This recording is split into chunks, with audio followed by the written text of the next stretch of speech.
Who is the random stranger that you'll never forget? The old dude playing a saxophone while skiing down the mountain. That dude was doing black diamonds, moogles, and other crazy stuff while wailing on his sax. I only saw him that one time.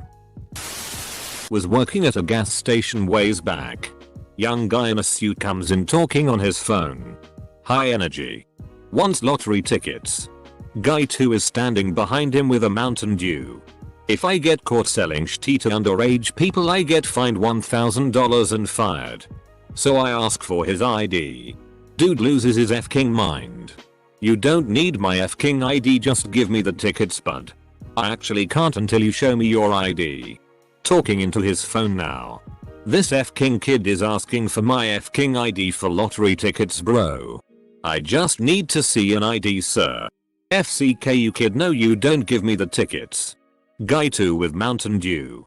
Just show him your ID, dude, he's just doing his job.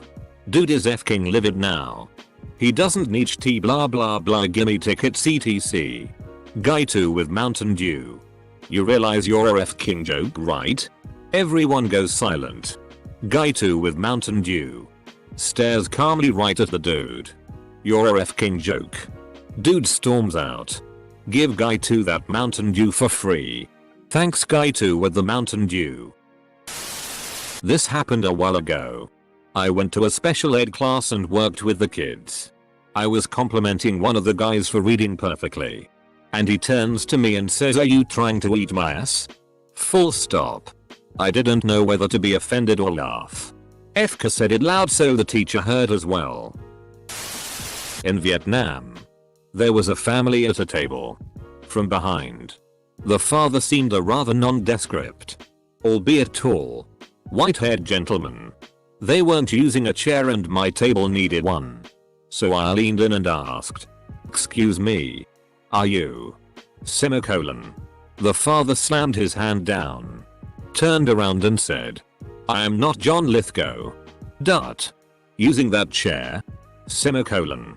Poor fellow was the spitting image of John Lithgow. He turned beet red and apologized. We ran into him and his family several more times. With touristy places being what they are, I actually had to Google John Lithgow to make sure it wasn't. It wasn't. Semicolon. We were laughing about it eventually. Poor guy gets hounded everywhere he goes. There was a kid my age when I was about 5 or 6 at the park my mom took me to. We became best friends for the day. My mom talked with her mom the whole time and found out she was dying of some type of cancer and that no one would play with her because she had no hair. My mom was also recently diagnosed with a terminal cancer herself. She didn't have much more time left, so my mom made many play dates with her and me for her last few months. Towards the end, Make-A-Wish came to her and asked what he wish was, and it was to spend a day with me and my mom at Six Flags. 3 months later she died. I'll never forget those few months I had with her.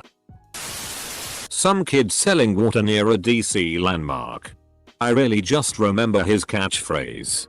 "Don't let dehydration ruin your vacation." Edit. Whoa. This blew up. The guy I saw with his dick hanging out of a hole cut in his shorts, rubbing it on Goodwill furniture. Dusty the Scandinavian hitchhiker who'd been living in JFK International Airport for the past few days and who noticed I really needed a friend and a phone charger right then. Met a crazy ass homeless old dude named Cactus Jim who, instead of asking me for something, was like, "I all want some beer." I got cigarettes. He unzipped his duffel bag and must have had 8 or 9 40 ounces of Hurricane and 3 cartons of cigarettes. I spent about an hour kicking it was Cactus in the parking lot of an old CD store, Media Play in case you're wondering. He told me the craziest shit about his life and how he got where he was.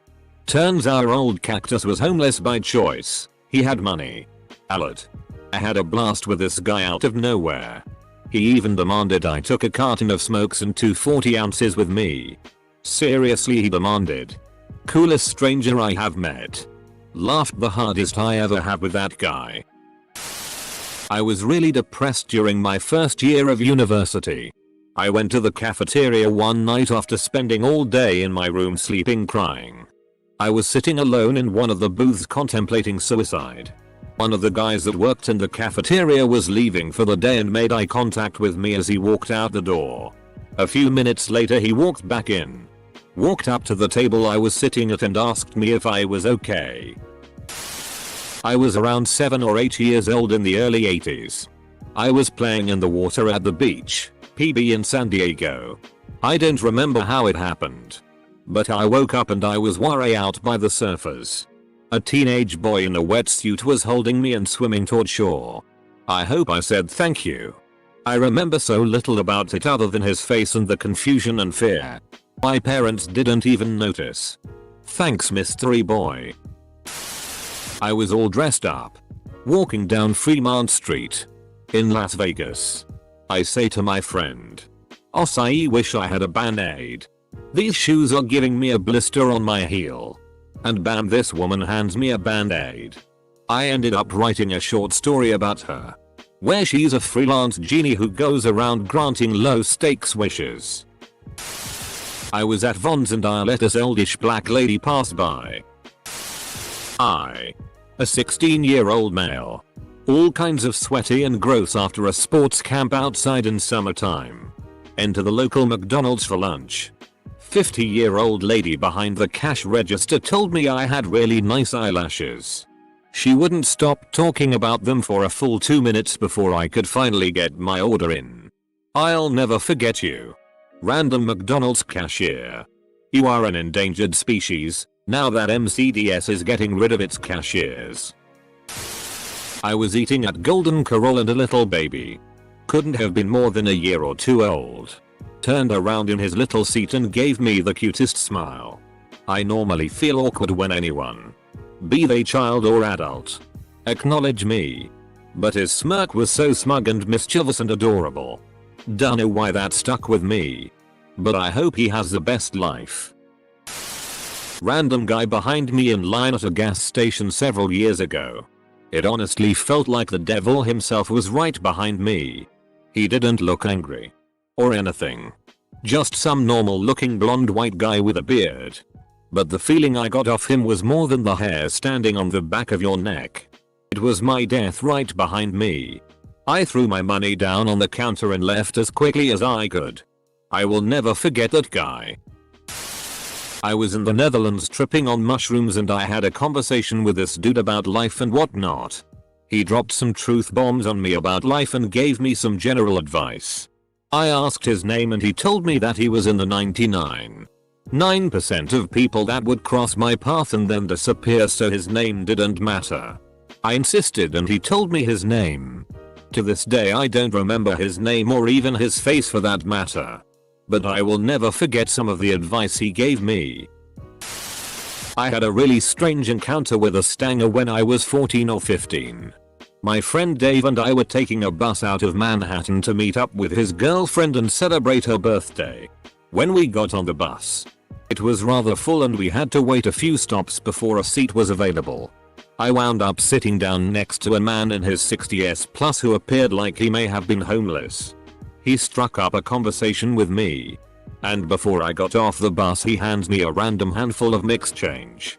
He says to me, "You're going to need this." I thought it was weird, but I was raised to be very polite, so I graciously accepted. My friend had decided he wanted to celebrate his girlfriend's birthday by cooking her dinner and a cake. The really crazy thing about this is that random handful of change was exactly, to the penny, what my friend needed to borrow from me to buy everything he brought to the register. What are the odds of that? I had a panic attack in a public cafe for the first time without knowing what it was. Someone called an ambulance because I felt very faint and I lay down on the floor. Everyone was freaking out, staring and not coming near me. One woman approached me and gently took my hand. She said, "You're having a panic attack and you'll be okay." She went on to explain she'd suffered with them all her life and she knew how I felt but that it would pass. She asked if there was anything in my life going on that I felt helpless about, and that's what usually triggers them for her. Until the ambulance arrived. She spoke to me very calmly and like a friend and we chatted. She kept me mentally focused on her and that helped a lot until the medical team came. Later I couldn't help but feel she was like an angel. She was just so calm and gentle, and I'll never forget how kind she was. In 2011, I sat next to a woman from Brooklyn, Roberta, I think, on a plane from New York to Oregon. I had noticed that across the aisle from us was a musician whom I really admired, Sharon Jones.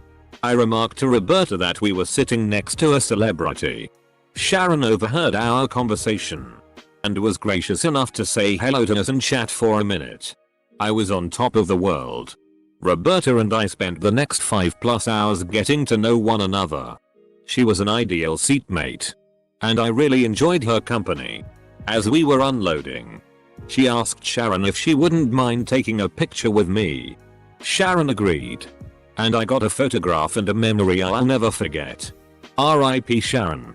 And thank you, Roberta, for a moment I'll always treasure. Met this other boy who was the same age as me and had the same name as me when I was 10 at a buffet in a restaurant. We spent a lot of time pretending to pick food just so we could talk to each other. And our parents also ended up getting to know each other. In the end, we left and were both quite sure we'd be seeing each other around soon. I never saw him again.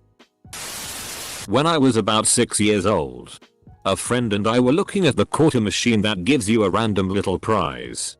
We were choosing which ones would be the best to get, and some random elderly lady gave us $1 each and just left with a smile. It cost her $0.50 and I remember her to this day. 03 or 04 and the first Sasquatch Festival in the Gorge at George, Washington. I became aware that there was a tall woman behind me for a while. She had on heels and a red and black leather costume. She could see over me and I assume picked me because I am short and stocky, and she could see over me. Whenever someone came through the crowd between us, she stopped them and asked them where they were going. They'd panic and point to a direction and she would get them to move away. She kept control of the space between us. She had friends with her that would check in with her at her spot, and lots of guys stopped by to hit on her, which she deflected away. Sasquatch went on all day, and as it got dark, it got cold quick. She then got others to circle around her. We were all huddled up in our own little group. When the last band ended, we all dispersed and I never even talked to her. TL. Doctor, I met an X-Men with mind control powers. I live in a college town, and twice a week my commute leads me past one of the smaller campuses. One day on my day to work, I passed by a college kid rolling down the sidewalk on a unicycle, juggling. I told a friend about it and they didn't believe me. Later that week, we were driving near the same area together and, lol and behold, unicycle guy was there again. This lasted for a few months. He'd just be going up and down the same sidewalk on his unicycle, juggling. Never saw him again after summer passed. Maybe he moved on to clown college. The dark hooded vagrant lady outside Ralph's growling out, "You'll remember me. You'll remember me." Yep. I do. I was at the emergency department for suicidal ideation. We were in a tiny waiting room and the nurse was going around triaging, and when I told her that I was suicidal, she continued to loudly ask very personal questions in front of everyone. By the end of it, I was crying. This woman passed me a note that she wrote basically saying that she thought it was incredibly unprofessional that the nurse did that, and that she was sorry and to not be ashamed because other people, like me, have gone through similar things. She was such a beam of light in one of the worst times of my life, and I am so grateful. I was at Graceland in Memphis and noticed that every store played Elvis on loop. I asked the employee whether or not she ever got tired of listening to Elvis, and she answered that she loves Elvis, that she never gets tired of hearing Elvis, and that every time she hears a song, it's like listening to it for the first time, and that she gets emotional sometimes. It made me feel better knowing that not everyone is as cynical as I am, and that there are people who genuinely enjoy their jobs. When I was a kid, my parents divorced and my mom moved to the other side of the country because of work. I flew by myself to go visit her the first time when I was 8.